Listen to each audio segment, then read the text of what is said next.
여러분 안녕하십니까? SBS 뉴스입니다. 전국 고속도로가 막바지 귀경객들로 혼잡합니다. 오늘 자정이 다 돼서야 풀릴 것으로 보입니다. 조기호 기자입니다. 오전 11시 정도부터 시작된 전국의 고속도로 정체는 현재도 이어지고 있습니다. 막바지 귀경 차량과 주말 나들이 차량들이 몰리면서 양방향 정체를 보이는 차량이 많습니다. 오후 1시 반 현재 서해안선 서울 방향으로 사이 8km 구간이 밀리고 있습니다. 서울 양양 고속도로는 양양으로 설악에서 강촌 나들목까지 14.5km 정도 정체가 빚어지고 있습니다. 고속도로 역시 서순천 방향으로 정체 구간이 모두 23km가 넘습니다. 한국도로공사는 오늘 정체는 오후 5시에서 6시 사이 이를 것으로 예상했습니다. 다만 자정 전까지는 대부분 구간에서 해소될 것으로 전망했습니다. 오늘 하루 고속도로를 이용하는 차량은 모두 48만 대로 추정되며 이는 평소 주말 수준이라고 도로공사는 설명했습니다. SBS 조기호입니다. 딸 친구의 시신을 검거된 이른바 어금니 아빠 이모 씨가 현재 영장실질심사를 받고 있습니다. 이르면 오늘 중으로 구속 여부가 결정됩니다. 임태우 기자입니다. 오늘 낮 1시쯤 서울 중랑경찰서에서 조사를 받고 나오는 30살 이모 씨의 모습입니다. 베이지색 남방에 마스크와 모자를 착용한 채 앉아 있습니다. 범행 동기 등을 묻는 기자들의 질문에는 대답을 하지 않았습니다. 서울 북부지법으로 이송된 이 씨는 오후 2시부터 영장실질심사를 받았습니다. 앞서 경찰은 이 씨가 딸의 친구인 14살 중학생 A 씨를 강원도 영월의 한 야산에 유기한 혐의로 이 씨에 대해 구속영장을 신청했습니다.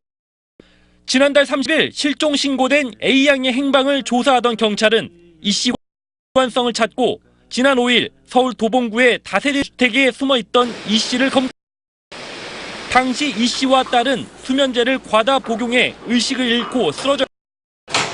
경찰은 이 씨 부녀를 병원으로 옮긴 뒤 이 씨에게서 A양의 유서를 알아내 다음 날 시신을 수습했습니다. 이 씨는 시신 유기 혐의를 했지만 살인 혐의는 여전히 부인하고 있습니다. 그러나 이 씨 집 앞 CCTV에 찍힌 A양과 이 씨의 행적을 볼 때 경찰은 이 씨가 A양을 살해했을 가능성이 높다고 보고 있습니다. 이 씨는 10여 년 전 딸과 함께 얼굴 전체가 자라는 희소병 환자로 알려져 세상에 관심을 받았습니다. 경찰은 이달 자살한 것으로 알려진 이 씨 아내의 사망 사건에 대해서도 내사 중이라고 SBS 임태우입니다. 노동당 전원회의를 개최하고 경제 병진 노선을 변함없이 추진하자 의견을 모았습니다. 김정은의 여동생 김여정은 정치국 후보위원으로 임명됐습니다. 김태훈 기자의 보도입니다. 북한 17개월 만에 노동당 전원회의를 열고 핵과 경제건설의 병진 노선으로 추진하며 자력 갱생을 통해 국제사회의 제재를 극복할 것을 강조했습니다. 김정은은 어제 회의에서 경제건설과 핵무력 건설에 1000만 번 옳았으며 앞으로도 변함없이 이 길로 나아가야 한다고 말했다고 조선중앙통신이 오늘 보도했습니다. 김정은은 이어 제재 압승을 물거품으로 만드는 기본 열쇠가 바로 자력갱생이고 과학기술의 힘, 인민경제의 자립성과 주체성을 백방으로 강화해야 한다고 말했습니다. 또 자주적인 노선을 확고히 견제하며 백승의 길을 열어나갈 것이라고 선언했습니다.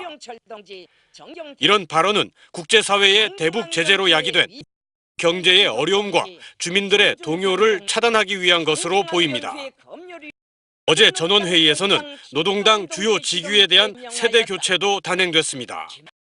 김정은의 여동생인 김여정 당 선전선동부 부부장이 당 중앙위원회 정치국 후보위원으로 선임됐고 최룡해 당 부위원장은 당 중앙군사위원회로 보선됐습니다. SBS 김태훈입니다. 도널드 미국 대통령이 북핵 문제를 해결하기 위한 북한과의 오랜 협상이 효과가 없었다면서 단 한 가지 수단만이 효과가 있을 것이라고 말했습니다. 트럼프 현지 시간 7일 트위터를 통해 25년간 북한과 많은 합의를 이뤘고 돈도 지불했으나 효과가 없었다며 합의는 잉크가 마르기도 전에 훼손돼 협상가들을 바보로 만들었다고 주장했습니다. 트럼프는 이어 단 한 가지는 효과가 없다고 말했지만 그 단 한 가지 방법이 무엇인지에 대해선 구체적으로 밝히지 않았습니다. 연휴 막바지인 오늘 낮 전남 보성에서 규모 2.8의 감지됐습니다. 기상청은 오늘 오후 12시 18분쯤 전남 보성 동북동쪽 17km 지점에서 규모 2의 지진이 감지됐다고 밝혔습니다. 지진으로 인해 아직까지 발견되지 않았지만 3 이상 지진 감지 신고가 119됐습니다. 이명박 정부 시절 국가정보 를 앞세워 김대중 전 대통령의 노벨 평화상 수상 취소 을 세운 정황이 드러나 검찰이 수사에 나섰습니다. 서울중앙지검 국정원 전 팀은 국정원이 보수 성향 시민단체 간부와 주고받은 이메일을 압수해 분석한 결과 두 사람이 김 전 대통령의 서거 이후 노벨상 취소를 위해 노르웨이 노벨위원회를 보내는 방안을 상의한 사실을 확인했습니다. 네. 길었던 연휴가 이제 얼마 남지 않았습니다. 현재 서울의 기온 28도 안팎까지 올랐는데요. 내일도 오늘과 비슷한 날씨가 이어지겠습니다. 다시 일상으로 돌아오는 화요일은 날이 부쩍 서늘해지겠습니다.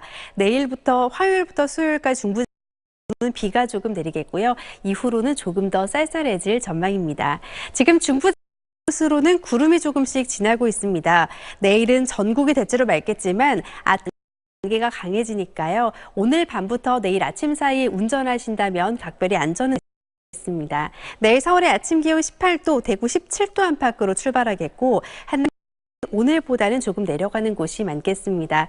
다가오는 주 중반부터는 조금 더 쌀쌀해지겠습니다. 날씨였습니다. 뉴스를 마칩니다. 고맙습니다.